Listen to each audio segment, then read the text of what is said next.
Il existe de nombreux facteurs dus à la jeunesse qui sont susceptibles d'être des facteurs aggravants pour l'exposition au risque.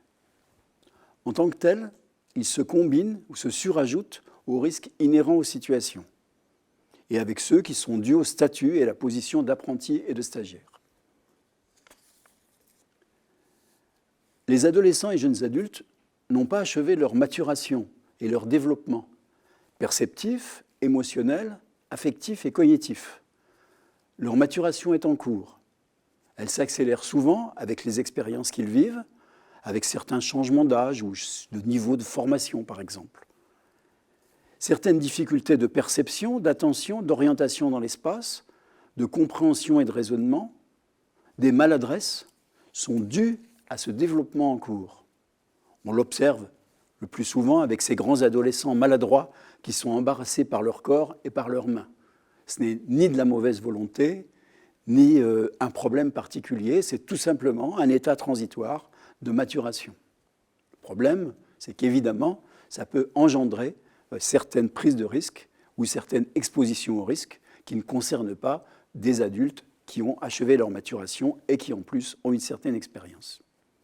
Le deuxième facteur devrait être évident.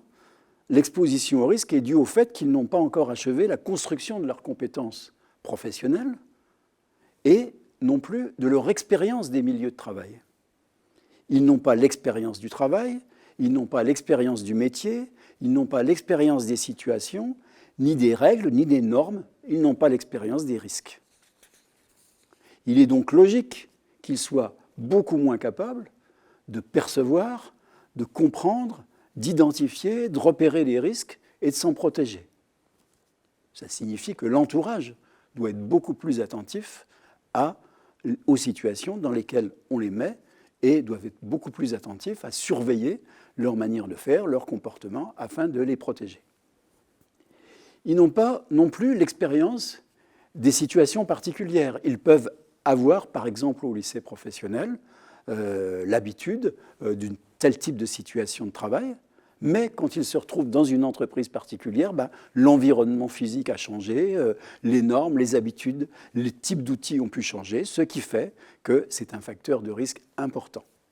On le connaît puisque les plus jeunes et les intérimaires doivent toujours redécouvrir de nouveaux milieux de travail, et on sait que c'est dans cette période de redécouverte des milieux de travail particuliers qu'ils sont plus sensibles au risque.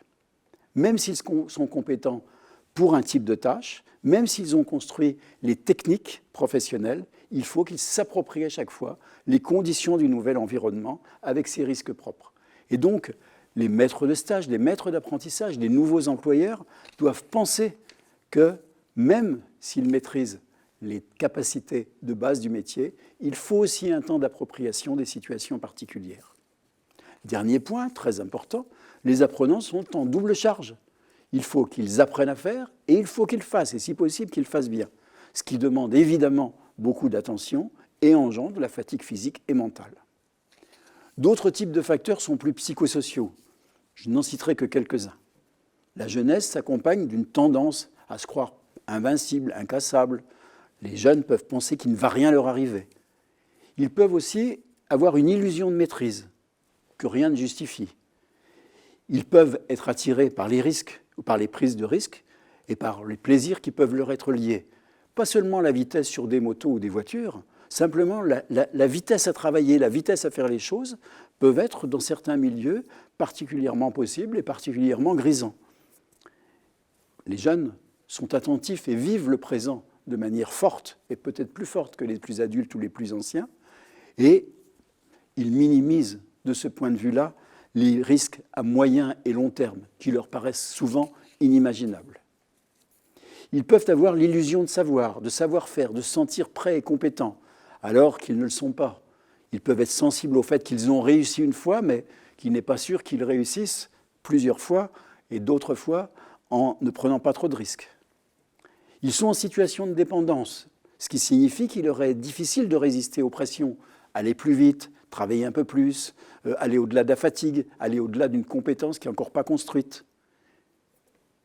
Ils peuvent avoir tendance à avoir un esprit de rébellion et à se rebeller tout particulièrement contre les normes et les contraintes qui sont souvent inhérentes aux activités en sécurité. Et puis, il peut y avoir des tensions entre des images de soi qu'on veut avoir pour soi-même ou qu'on veut donner à l'extérieur et le fait de porter des équipements de sécurité ou de respecter des pratiques sécuritaires. Ça peut aller contre des images de soi de courage, mais aussi tout simplement de maturité. Bon, je ne suis pas un ado, je suis capable de me débrouiller sans suivre les règles ou porter les équipements. Évidemment, les plus jeunes sont aussi très sensibles aux phénomènes de groupe et aux jeux d'influence. Et ils ignorent l'existence de ces phénomènes de groupe et de ces jeux d'influence. Ils ne savent pas que ça existe et comment ça fonctionne. C'est pour ça qu'il peut être très intéressant de concevoir quelques situations où on explique le fait que les phénomènes de groupe existent, qu'on est influencé, qu'on a tendance à se conformer aux normes des groupes auxquels on appartient, et en particulier si on souhaite appartenir à ces groupes-là. Il y a aussi des difficultés tout à fait normales à identifier et à se repérer dans les normes particulières d'une équipe de travail, d'un environnement professionnel. À qui on doit s'identifier? Qui est le modèle du point de vue de la sécurité?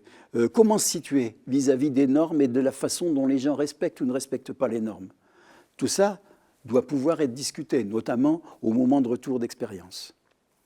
Tous les phénomènes liés à l'âge doivent pouvoir toujours être énoncés, travaillés, discutés, mobilisés lors des séquences de retour d'expérience. Ils permettent, au fond, aux jeunes de mieux se comprendre eux-mêmes vis-à-vis des risques et de la sécurité, et ça peut leur permettre aussi de résister aux mauvaises influences qu'ils risquent de rencontrer dans leurs différentes expériences de stage, d'apprentissage ou de milieu professionnel.